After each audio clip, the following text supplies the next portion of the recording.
There's also the question of what Herschel Walker's candidacy does to the sort of world of black politics. And I want to read an excerpt from a USA Today editorial today, which is rather scathing. For some Republicans, any warm body that can be used as a pawn is sufficient. The fact that Herschel Walker happens to be black is an irony too delicious to resist for some voters who have chosen to rally behind one of the most unqualified political candidates in recent memory. In a community that has fought against stereotypes of violence, criminality, intellectual inferiority, and sexual promiscuity, Walker is an embarrassment. The idea of being judged by the worst examples in your community is not a burden with which most Americans are familiar.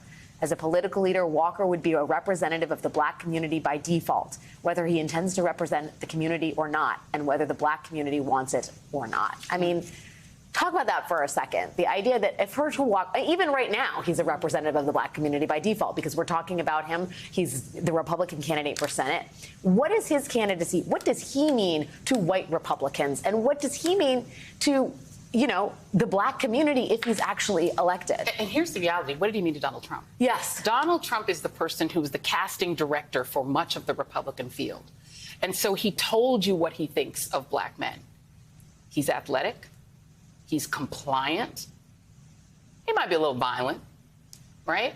But he's going to forward the interests of the same white voters, the same white folks who love Donald Trump. Yeah. He will never in any way interrupt the drive toward a white Christian nationalist agenda. He will comply with that agenda.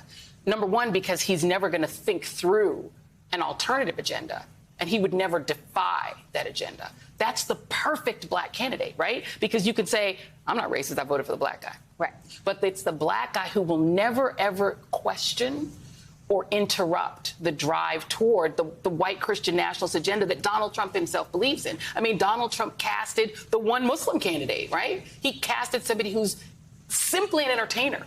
Okay, maybe he pushed some supplements that might hurt you rather than help you. Maybe, you know, a few dogs got hurt in the process. But he's compliant. He'll do what I say.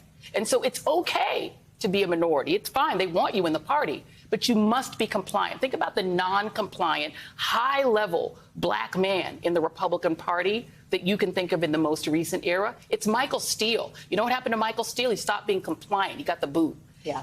You have to, the compliant piece is the important piece.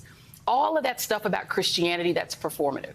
Because if they truly believed in the dogma that they're saying they believe in, he would be unacceptable. Not just the violence against women, not just the abortion, but the fact that he hasn't taken care of his children. Yeah. And you know what? That's a stereotype of black men, too, that black men don't take care of their children. Completely untrue, but he lives down to it.